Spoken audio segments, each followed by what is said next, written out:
Welcome to CraftLit, the podcast for crafters who love books. My name is Heather Ordover, and I'm podcasting from where the Delaware River meets the Old York Road, New Hope, Pennsylvania. Episode 594, Commencement.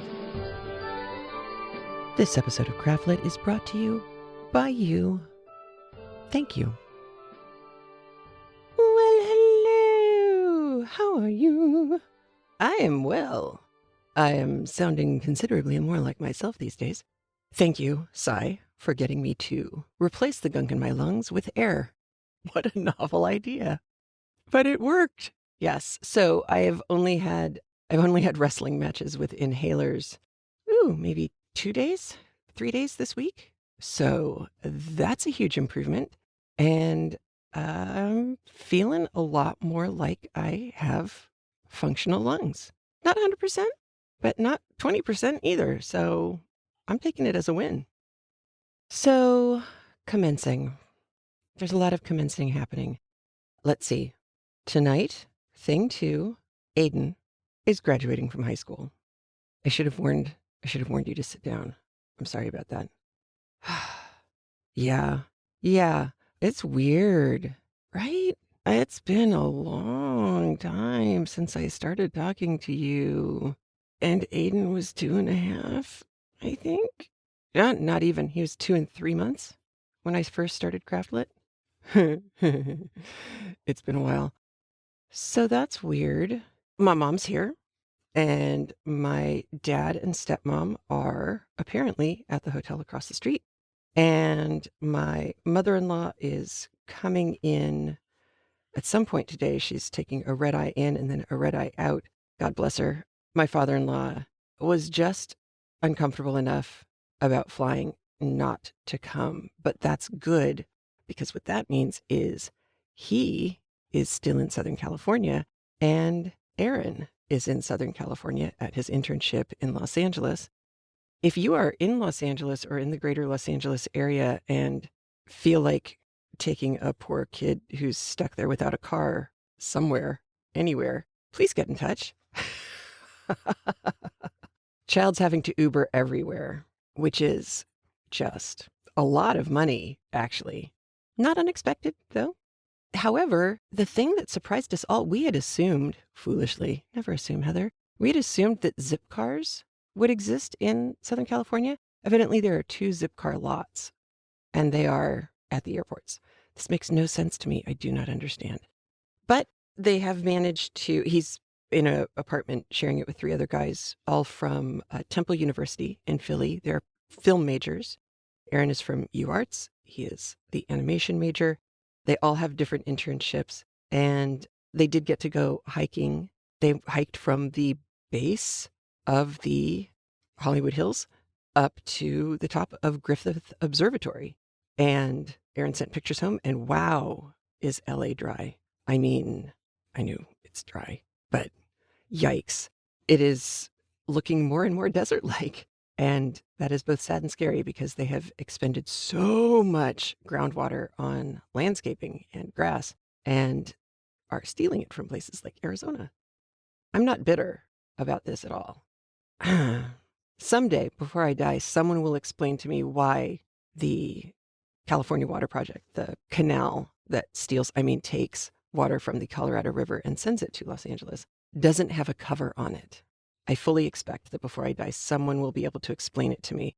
And when that explanation includes, well, it was more expensive to put a cover on it, someone will then be able to explain to me, yes, but certainly the water savings at this point would mean that it was worth it to do now. And then I imagine I'll be able to die calmly and comfortably. So this June 13th, Aaron turns 22. Aiden will have just graduated from high school. We will spend the rest of the summer preparing to move Aiden to San Diego to go to college. Child decided wisely, I think, to do what so many smart kids are doing these days, which is to spend their first 2 years getting their general ed requirements out of the way at a community college feeder school. So Mesa College in San Diego is a feeder school for the University of San Diego. Aiden's going to get to live in the basement apartment at my in-laws and go to college this August. I will be driving said child out to San Diego. So this will be my what number of times across the United States? We will be taking the middle route. We will be burning rubber too. We will be tootling along. I don't think we're going to be able to stop and say hi to anyone on the way. Although I can give you the highlights. It looks like we're going to be taking 5 nights to get there, leaving New Hope, Pennsylvania. Stopping the first night, I thought we were going to get closer to Indianapolis, but that would be 9 hours. I think that's just too much. I think first night is going to be just past Columbus, Ohio. The second night, Collinsville, Illinois. Third night, just past Oklahoma City. Well, actually, just south of Oklahoma City. Next night, Tucumcari in New Mexico. I thought we might get to Arizona, but I don't think that's going to happen. Then the last night on the road will be in Payson, Arizona, up near the White Mountains. Good old Payson. And then we're going to San Diego to my in-laws. And wow, yeah, end of July, beginning of August, we will tootle on, and then Andrew will meet us in San Diego, and we will red-eye it home that Sunday night, and then it'll just be the two of us here, which is absolutely surreal. You know, the kids never went to like sleepaway camps, so we really haven't had, for any sustained amount of time, a kidless environment, and that's going to be weird. So life is commencing for everyone. A new life is commencing for everyone as of this evening at 5:30, 6, something like that, 6:30 Eastern time. The other thing that is commencing is Joan of Arc. Today's chapters, we have book 2, chapters 21 and 22. We do not have a Paladin chapter today. We have 2 regular Joan chapters in a row. Once again, both things, true stories. These are chapters that Twain clearly worked really hard on to get the history correct. These are battle chapters. The second one is more of a battle chapter. The first one we listened to today is preparation for said battle. Don't forget that our erstwhile narrator, Louis de Camp, was based on a real Louis de Camp who did function for the most part the way that our narrator functions. Joan had more access to more people who could write than just our Louis, but he could read and write as well. He was a well-born young man and did serve her almost to the very, very end. But truly the things you are about to listen to today did in fact happen. So I am going to set you off listening to Joan of Arc. Now, I have just one thing to add at the end, and then I'm going to let y'all go because I have to figure out what I'm going to wear tonight. We didn't know what the weather was going to be like until I feel pretty confident that today's weather.com is telling me the truth now. It has been all over the place. Hot, cool, raining, everything. So now we're pretty confident that the rain is staying away. Thank you. And so let's listen to Personal Recollections of Joan of Arc by Mark Twain, Book 2, Chapters 21 and 22, read for us by John Greenman. Here we go.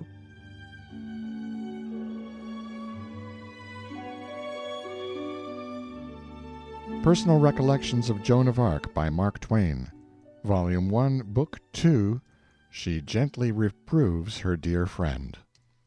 To get away from the usual crowd of visitors and have a rest, Joan went with Catherine straight to the apartment which the two occupied together, and there they took their supper, and there the wound was dressed. But then, instead of going to bed, Joan, weary as she was, sent the dwarf for me, in spite of Catherine's protests and persuasions. She said she had something on her mind and must send a courier to Domremy with a letter for our old Père Front to read to her mother. I came, and she began to dictate. After some loving words and greetings to her mother and family, came this: "But The thing which moves me to write now is to say that when you presently hear that I am wounded, you shall give yourself no concern about it, and refuse faith to any that shall try to make you believe it is serious." She was going on, when Catherine spoke up and said, "Ah, but it will fright her so to read these words. Strike them out, Joan, strike them out, and wait only 1 day, 2 days at most, then write and say your foot was wounded but is well again, for it surely will be well then, or very near it. Don't distress her, Joan. Do as I say." A laugh like the laugh of the old days, the impulsive free laugh of an untroubled spirit, a laugh like a chime of bells, was Joan's answer. Then she said, "My foot? Why should I write about such a scratch as that? I was not thinking of it, dear heart. Child, have you another wound and a worse, and have not spoken of it? What have you been dreaming about, that you—" She had jumped up, full of vague fears, to have the leech called back at once, but Joan laid her hand upon her arm and made her sit down again, saying, "There now, be tranquil, there is no other wound, as yet. I am writing about one which I shall get when we storm that Bastille tomorrow." Catherine had the look of one who is trying to understand a puzzling proposition, but cannot quite do it. She said in a distraught fashion, "A wound which you are going to get? But why grieve your mother when it may not happen?" "May not? Why, it will." The puzzle was a puzzle still. Catherine said in that same abstracted way as before, "Will! It is a strong word. I cannot seem to— My mind is not able to take hold of this. Oh, Joan, such a presentiment is a dreadful thing. It takes one's peace and courage all away. Cast it from you, drive it out. It will make your whole night miserable, and to no good, for we will hope— But it isn't a presentiment, it is a fact, and it will not make me miserable.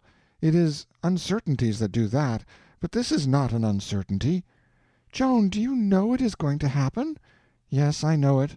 My voices told me."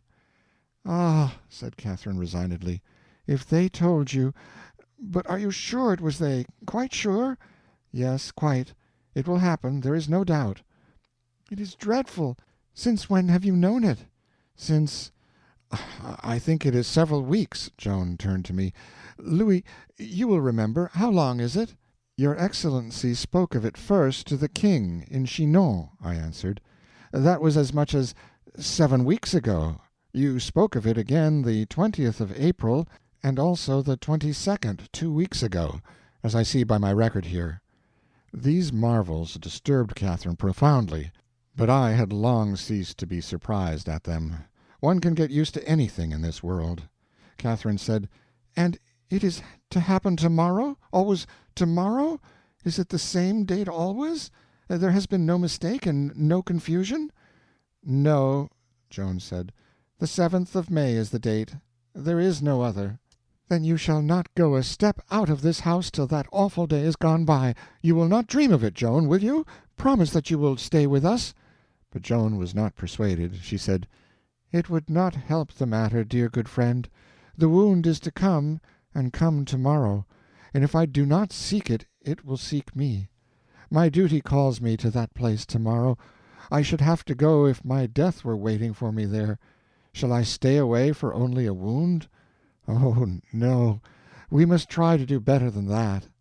"Then you are determined to go?" "Of a certainty, yes. There is only one thing that I can do for France— hearten her soldiers for battle and victory."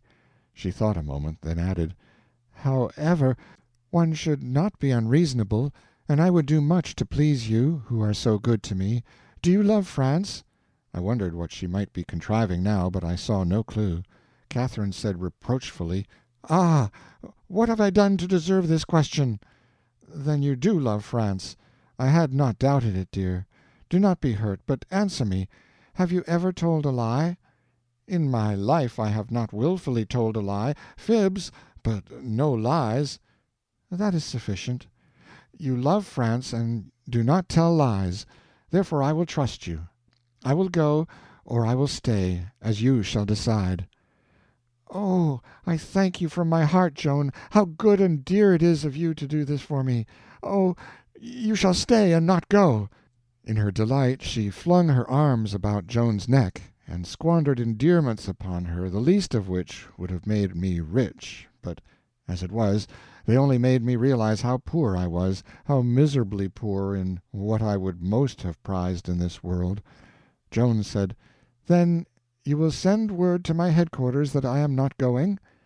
"Oh, gladly. Leave that to me." "It is good of you. And how will you word it? For it must have proper official form. Shall I word it for you?" "Oh, do, for you know about these solemn procedures and stately proprieties, and I have had no experience." "Then word it like this: The Chief of Staff is commanded to make known to the King's forces in garrison and in the field that the General-in-Chief of the armies of France will not face the English on the morrow, she being afraid she may get hurt. Signed, Joan of Arc, by the hand of Catherine Boucher, who loves France." There was a pause, a silence of the sort that tortures one into stealing a glance to see how the situation looks, and I did that. There was a loving smile on Joan's face, but the color was mounting in crimson waves into Catherine's, and her lips were quivering and the tears gathering. Then she said, "Oh, I am so ashamed of myself, and you are so noble and brave and wise, and I am so paltry, and such a fool." And she broke down and began to cry, and I did so want to take her in my arms and comfort her, but Joan did it, and of course I said nothing. Joan did it well, and most sweetly and tenderly, but I could have done it as well, though I knew it would be foolish and out of place to suggest such a thing, and might make an awkwardness, too, and be embarrassing to us all, so I did not offer. And I hope I did right and for the best, though I could not know, and was many times tortured with doubts afterward as having perhaps let a chance pass which might have changed all my life, and made it happier and more beautiful than, alas, it turned out to be. For this reason I grieve yet when I think of that scene, and do not like to call it up out of the deeps of my memory, because of the pangs it brings. Well, well, a good and wholesome thing is a little harmless fun in this world. It tones a body up and keeps him human and prevents him from souring. To set that little trap for Catherine was as good and effective a way as any to show her what a grotesque thing she was asking of Joan. It was a funny idea now, wasn't it, when you look at it all around? Even Catherine dried up her tears and laughed when she thought of the English getting hold of the French commander-in-chief's reason for staying out of a battle. She granted that they could have had a good time over a thing like that. We got to work on the letter again, and of course did not have to strike out the passage about the wound. Joan was in fine spirits, but when she got to sending messages to this, that, and the other playmate and friend, it brought our village and the fairy tree and the flowery plain and the browsing sheep and all the peaceful beauty of our old humble home-place back, and the familiar names began to tremble on her lips. And when she got to Omette and little Mengette, it was no use, her voice broke and she couldn't go on. She waited a moment, then said, "Give them my love, my warm love, my deep love. Oh, out of my heart of hearts, I shall never see our home any more." Now came Pasquerel, Joan's confessor, and introduced a gallant knight, the Sire de Rais, who had been sent with a message. He said he was instructed to say that the council had decided that enough had been done for the present, that it would be safest and best to be content with what God had already done, that the city was now well victualled and able to stand a long siege, that the wise course must necessarily be to withdraw the troops from the other side of the river and resume the defensive. Therefore they had decided accordingly. "The incurable cowards!" exclaimed Joan.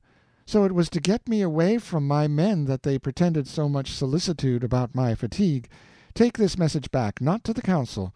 I have no speeches for those disguised ladies' maids, but to the Bastard and La Hire, who are men. Tell them the army is to remain where it is, and I hold them responsible if this command miscarries. And say the offensive will be resumed in the morning. You may go, good sir." Then she said to her priest, "Rise early, and be by me all the day. There will be much work on my hands, and I shall be hurt between my neck and my shoulder." End of Chapter 21. Volume 1, Book 2, Chapter 22. the fate of France decided. We were up at dawn, and after Mass we started. In the hall we met the master of the house, who was grieved, good man, to see Joan going breakfastless to such a day's work, and begged her to wait and eat, but she couldn't afford the time, that is to say, she couldn't afford the patience, she being in such a blaze of anxiety to get at that last remaining Bastille which stood between her and the completion of the first great step in the rescue and redemption of France. Boucher put in another plea. But think, we poor beleaguered citizens who have hardly known the flavor of fish for these many months have spoil of that sort again, and we owe it to you. There's a noble shad for breakfast. Wait, be persuaded. Joan said, "Oh, there's going to be fish in plenty. When this day's work is done, the whole river-front will be yours to do as you please with."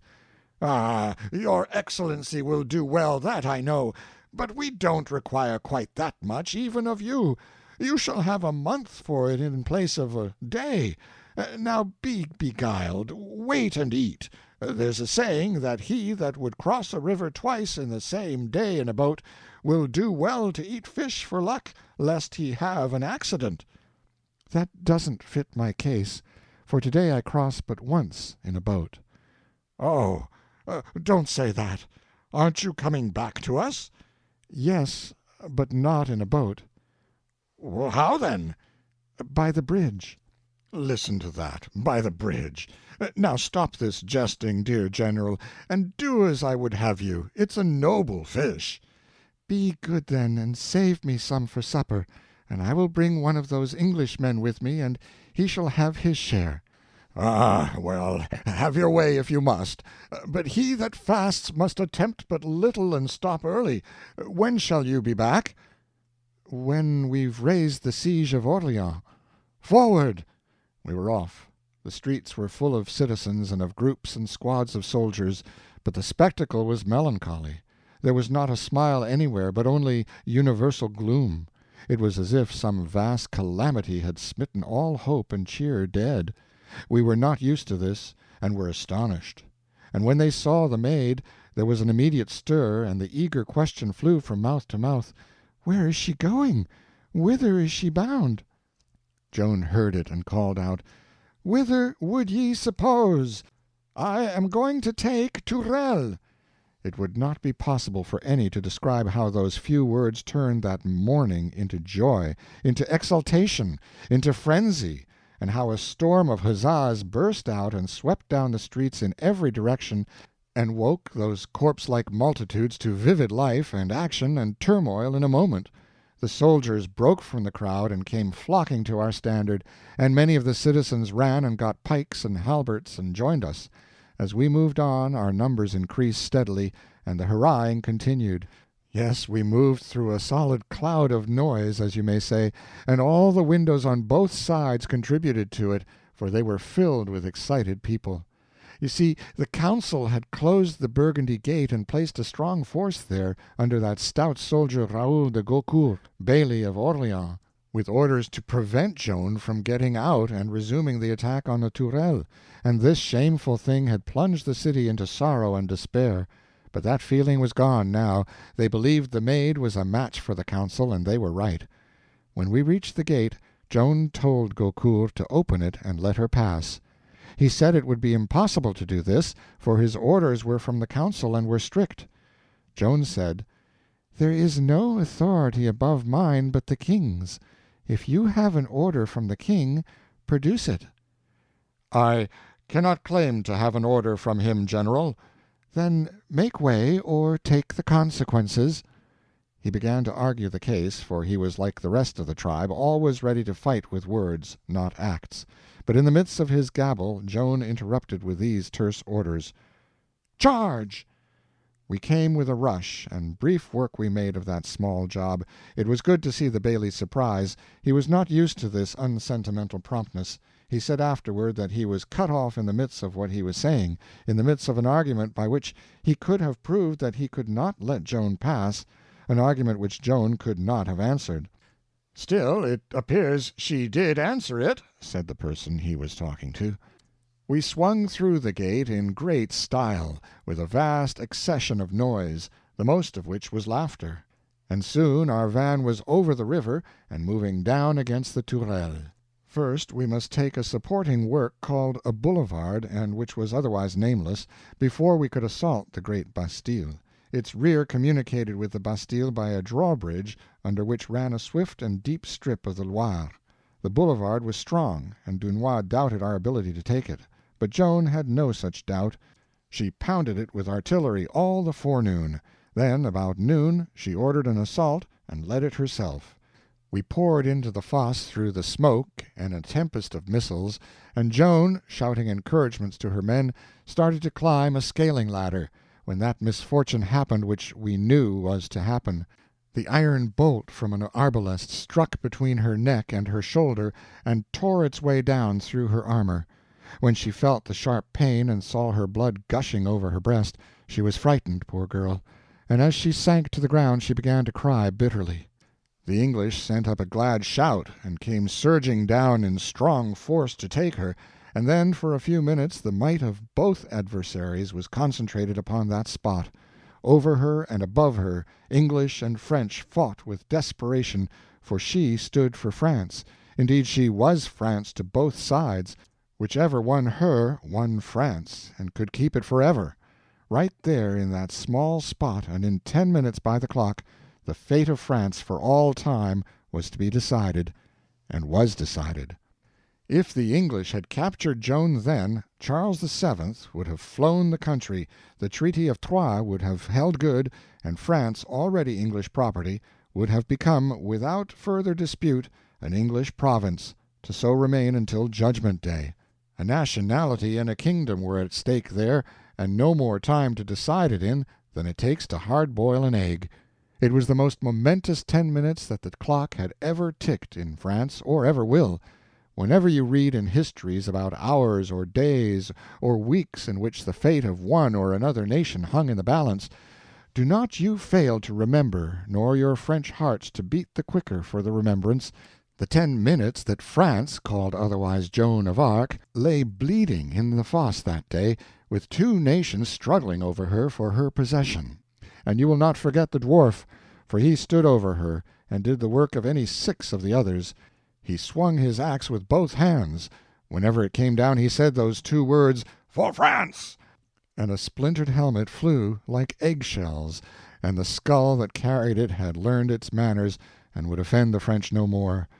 He piled a bulwark of iron-clad dead in front of him and fought from behind it, and at last when the victory was ours we closed about him, shielding him, and he ran up a ladder with Joan as easily as another man would carry a child, and bore her out of the battle, a great crowd following and anxious, for she was drenched with blood to her feet, half of it her own and the other half English, for bodies had fallen across her as she lay, and had poured their red life-streams over her.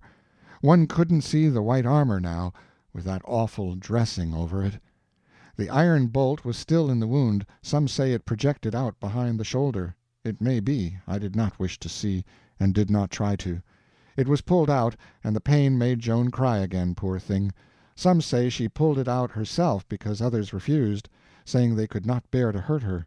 As to this I do not know. I only know it was pulled out, and that the wound was treated with oil and properly dressed.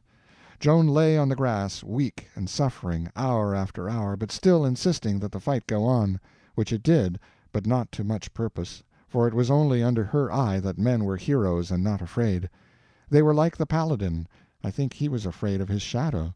I mean in the afternoon, when it was very big and long. But when he was under Joan's eye, and the inspiration of her great spirit, what was he afraid of? Nothing in this world, and that is just the truth. Toward night Dunois gave it up. Joan heard the bugles. "What!" she cried. "Sounding the retreat!"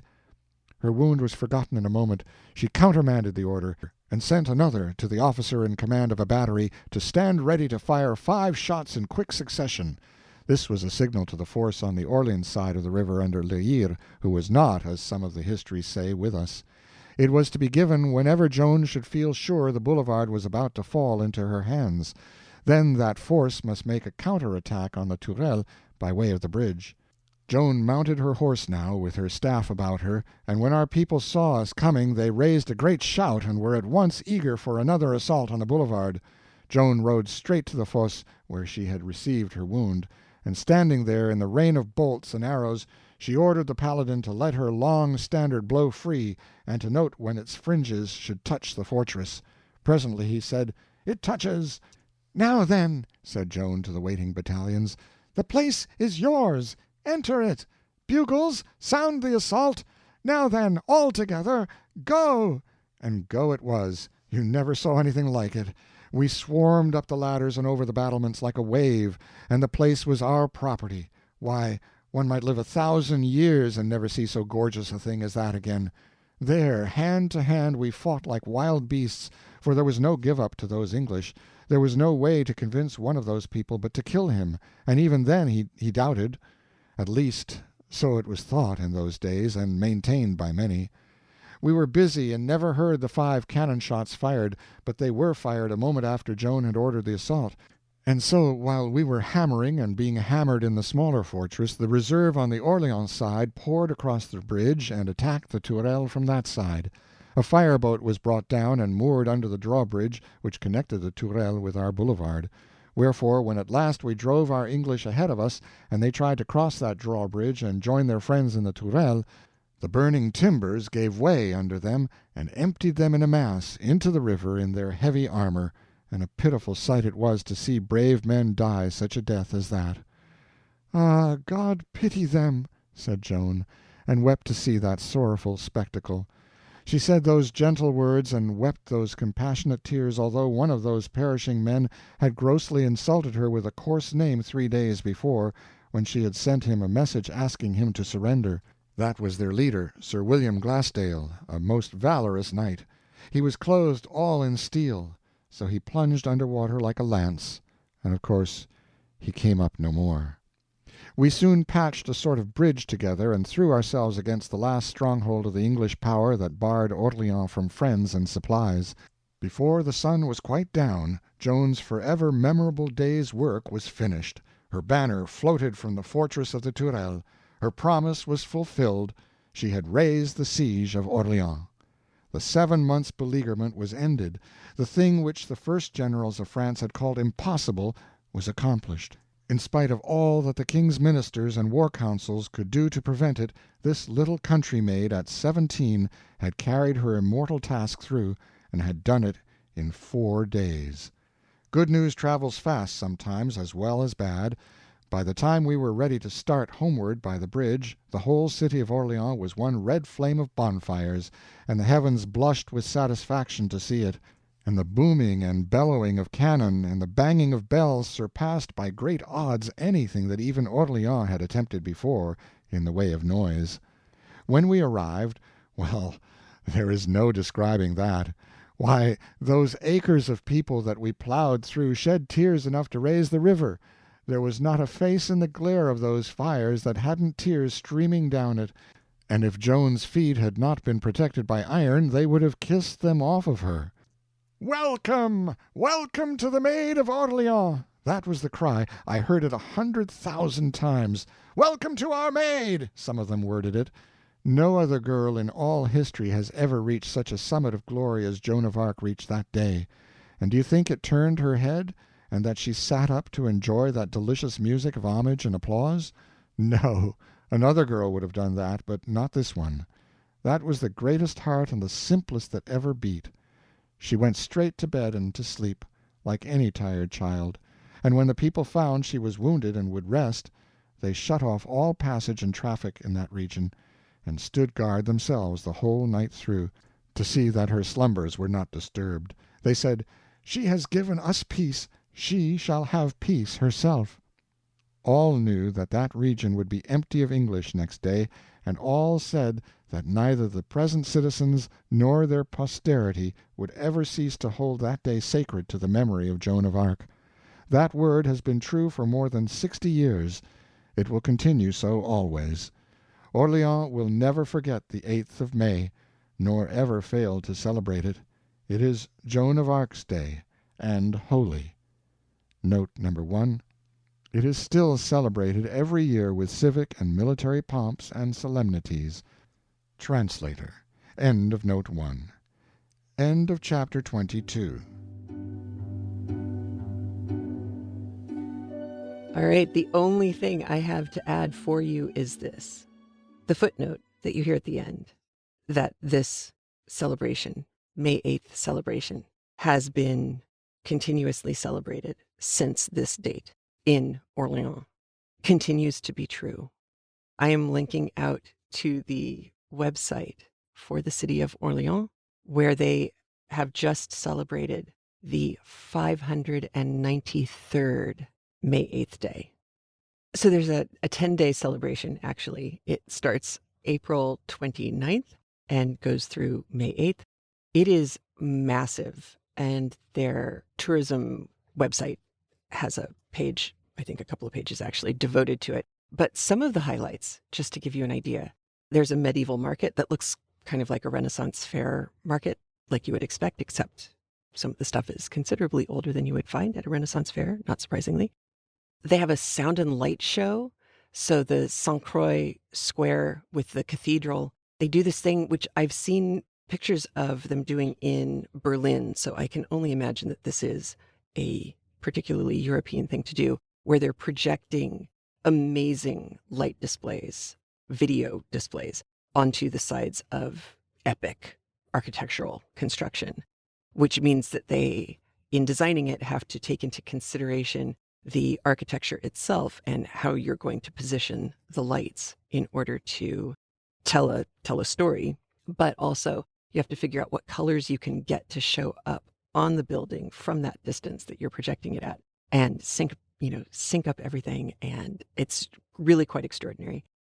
They have a still shot on the website of one of the previous ones, but then there's a video at the bottom of this page where you can see a tiny little bit of the show from 2019, which is lovely. And then, of course, there is an EDM show, because if you don't have electronic dance music, how will you know that you are in Europe? That would be silly to skip that. There are also, of course, all of the locations and statuary, and how could we not have the 8-scene Playmobil exhibition of the Epic of Joan of Arc. There is a still shot from one of the Playmobil sets, and it is just killing me. I love this. It is just awesome. And then it says, this is done with the kind permission of Playmobil France. This exhibition is neither sponsored nor organized by Playmobil. And yet, Playmobil made a bunch of medieval knights. So that's just cool. Lots and lots of creativity and creation that go into this every year in Orleans. I imagine it wasn't this big or electronic for most of the festival's history, but wow. If you're ever in Orleans or near Orleans at the end of April, beginning of May, you might want to go take a gander. Oh, and if you do watch the video, one last thing I wanted to clarify. I cannot remember if I brought this up the week that we were talking about the different standards, the different flags that Joan would have had access to, and the fact that she wouldn't have been carrying her banner. She would have been carrying that smaller triangular flag. The other thing that I learned either that week or shortly thereafter is that Joan is referred to as having white armor. This does not mean that they painted the armor white. It means it had no embellishment on it. It was just plain, what looks like silver, reflective metal. There was no extra hammer work that was done. There was nothing emblazoned on it that was riveted in as a separate piece of artwork or heraldry that was put onto the breastplate or the arms or the legs. It was a simple and, for the most part, up until today, pristine set of military armor. The kind that is smooth and slick so that, for example, you have a better chance of a sword slipping off of it, or an arrow slipping off of it, as long as it's not a longbow and fired from a decent distance. The wound that Joan suffers in this chapter, true, did happen. She did know that it was coming. And this actually featured rather prominently in her trial of rehabilitation. This got brought up several times by several different people, discussing both how inordinately brave she was, but this was also one of the moments when, in trying to dress her wound, the guys who were tending to her, obviously they had to get her armor off, ouch, and then they had to get her upper clothing off in order to treat the wound. Both La Hire and the Bastard of Orleans, I believe, I know La Hire, but I'm pretty sure it was both of them, both mentioned that at different points in helping Joan with wounds, they did see her naked flesh. And both of them attested that in doing so, there was no instance of improper thought going through their minds. There were no improper actions taken by anyone, that Joan maintained her virginity, largely because these giant guys were protecting her, especially from the British. And Twain's point here that once Joan fell, she was an equal opportunity victim. She could have been taken by either side. The French could have kept her as they did, or if the English had gotten a hold of her, God help her at that point. Still, we all know what's coming, but it could have all gone south here. And it would have been far worse for her to have shown up in the hands of the English with a giant crossbow bolt in her shoulder. But in case you were wondering, yes, obviously, the guys who she was fighting with at this point did, certainly in this instance, wind up seeing her naked, and nothing happened. They continued to protect her and to heal her so that she could come back to win another battle, because that's what the chick did. So, the Festival of Joan, actually, it's not the Festival of Joan, it's La Fête de Jeanne d'Arc, and they actually have a name for it. It's not just Joan of Arc Festival. It is Joannine, Johannine, the Joannine celebrations from Friday the 29th of April to Sunday the 8th of May. Woot! So there's a goal. Ooh, Diane. Maybe that's what we can do. Speaking of Diane and trips, you have one last chance to sign up for the Ireland trip. We have just a couple of seats left available. It is very exciting. The trip is on. Ireland has its whole protocol done and dusted. We know what we will be doing, where masks will need to be worn, how the vaccination requirements work. And one of the benefits of traveling with holiday vacations is that they know all the things. We don't have to fret or worry about, oh my gosh, do I have to get this kind of test or that kind of test, or when do I have to do this by? They know all these things. That's what they do. So if you are interested, please, please, please get a hold of holiday vacations. You can go to the link in the show notes, or you can call 1-888-867-2190. And anyone you talk to will be able to help you with getting signed up for the tour. Final payment is due at the end of this month, so you have until then to get yourself signed up and get everything locked in. We got lucky because everything got locked in before the price of gas went up. So you're welcome. All right, I think that's it. I am going to go have a little bit of a freak out about tonight and figure out what to wear. Alrighty, you take care of yourselves. Be well, wear a mask, get a vaccine, take care of each other and yourselves, and I'll talk to you soon. Take care. Bye. If you like what you hear on CraftLit, please review us on iTunes, like us on Facebook, join in the fun in our Facebook group, which is CraftLit Annotated Audiobooks. Always the nicest group of people you're going to find on Facebook, and the place where you can come to and say, nobody else was going to understand this, but I knew you all would. And of course, thank you for your support of CraftLit. And remember, if your hands are too busy to pick up a book, at least you can turn one on.